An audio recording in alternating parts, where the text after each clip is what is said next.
భగవద్గీతలో మితాహారం ధ్యానానికి అవసరం అంటాడు. కానీ అవసరానికి మించిన ఆహారం తినడం 3 సందర్భాలలో జరుగుతుంది. ఒకటి, తినే ఆహారం ఇష్టమైనదైనప్పుడు, మరియు రెండవది తీవ్రమైన ఆకలితో ఉన్నప్పుడు, లేదా మూడవది ఒత్తిడి లేదా ఆదుర్దలో ఉన్నప్పుడు.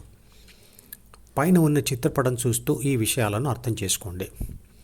అతిగా తినడానికి మొదటి కారణమైన ఇష్టం, మరియు మూడవ కారణమైన ఆదుర్ద కలిగించే ప్రాపంచిక సమాచారం మరియు కోరికలు ఉండేది ద్వితీయ మనసులోని డీలో.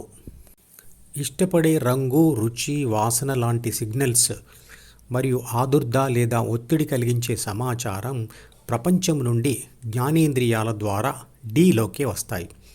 అలాగే తీవ్రమైన ఆకలి కావడం మరియు కడుపు నిండింది అనే సంకేతాలు జ్ఞానేంద్రియాల ద్వారా రావు, కానీ అవి కడుపులో ఉత్పన్నమైన చేరేది మాత్రం డీలోనికే.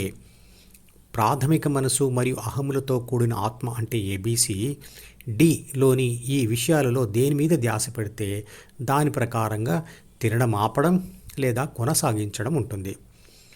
ఏబీసీ ఒకసారికి ఒక సమాచారం మీదనే లేదా సిగ్నల్ మీదే ధ్యాస పెట్టగలదు. ఆ సమయంలో మిగతా సిగ్నల్స్ను అది పట్టించుకోదు.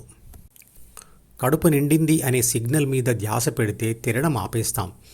కానీ చాలా రుచికరంగా ఉంది అనే సిగ్నల్ మీద ధ్యాస పెట్టినా, లేదా ఆదుర్ద కలిగించే ప్రాపంచిక సమాచారం మీద పెట్టినా, కడుపు నిండింది అనే సిగ్నల్ను పట్టించుకోకపోతే తినడం కొనసాగుతుంది.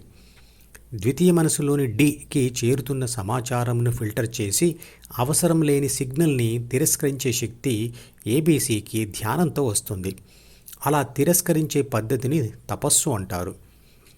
ఏబీసీ అంటే ప్రాథమిక మనసును మరియు అహంను పొందిన ఆత్మ డిఈఎఫ్ని తిరస్కరిస్తూ తన ధ్యాసను ధ్యాన కోరిక మీ ద్వారా హెచ్ అంటే హృదయంపై స్థిరంగా నిలిపే ప్రయత్నం లేదా సాధన వల్ల ధ్యాస తీవ్రత పెరుగుతూ ఉంటుంది. మరియు డిలోని వాడని ప్రపంచ సమాచారం మరియు కోరికలు క్షీణిస్తూ ఉంటాయి. అందువల్ల నెమ్మదితనం వస్తుంది.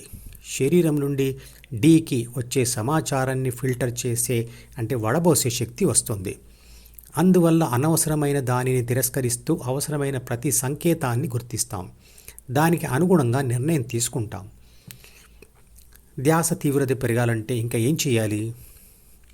భోజనం సమయంలో నిశ్శబ్దంగా కళ్ళు మూసుకొని ఆహార పదార్థాన్ని నములుతూ ఉన్న స్టేజ్ నుంచి ఆ పదార్థం కడుపులోకి చేరే వరకు దాని ప్రయాణంను అంతర్గతంగా గమనిస్తూ ఉండండి.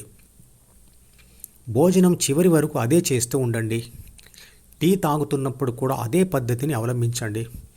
ఇది కూడా శ్వాస మీద ధ్యాస పెట్టి చేసే ధ్యానం లాంటిదే. కానీ తేడా ఏమిటంటే శ్వాస మీద ధ్యాస బదులుగా ఇందులో పదార్థ స్పర్శ మీద ధ్యాస పెడతాం.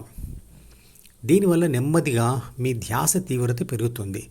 డీకి చేరిన ప్రతి సిగ్నల్ను గమనించగలుగుతారు. మీ శరీరంలో జరుగుతున్న చాలా పనులను గమనించగలుగుతారు. అనారోగ్యాన్ని చాలా ముందుగానే గుర్తించగలుగుతారు. ద్వితీయ మనసులోని చెడు ఆలోచనలను కూడా ప్రారంభ దశలోనే గుర్తించగలుగుతారు. అందువల్ల వాటిని ఫిల్టర్ చేసే శక్తి వస్తుంది. అందువల్ల ఆదుర్ద తగ్గుతుంది, కోరిక కూడా తగ్గుతుంది. ఈ మార్గాలన్నీ వేర్వేరుగా కనబడుతున్నా వాటన్నిటి గమ్యం ఒకటే. మెలకువలో ప్రాథమిక మనసు మరియు అహంతో కూడిన ఆత్మ అంటే ఏబీసీ ప్రపంచంతో కలిసి 7 పనులను నిరంతరంగా చేస్తూ ఉంటుంది. ఈ 7 పనులలో అలవాటు పడడం కూడా ఒక పని. ఏబీసీ డి అంటే జ్ఞాపకాల పుస్తకమును నిరంతరంగా చదవడానికి అలవాటు పడితే ధ్యానం చేయలేదు. అలాగే ధ్యానంకు అలవాటు పడితే డి మీదకు అంటే ఇతర కోరికల మీదకు ధ్యాస మళ్ళదు. ఈ మధుపదం యూట్యూబ్ ఛానల్ వీడియోని సబ్స్క్రైబ్ చేసి గంట గుర్తును నొక్కి ఆల్ని సెలెక్ట్ చేసి ప్రతిరోజు యూట్యూబ్ ఓపెన్ చేసి అడుగున ఉన్న సబ్స్క్రిప్షన్ బటన్ నొక్కితే అన్ని లేటెస్ట్ వీడియోలు చూడవచ్చు.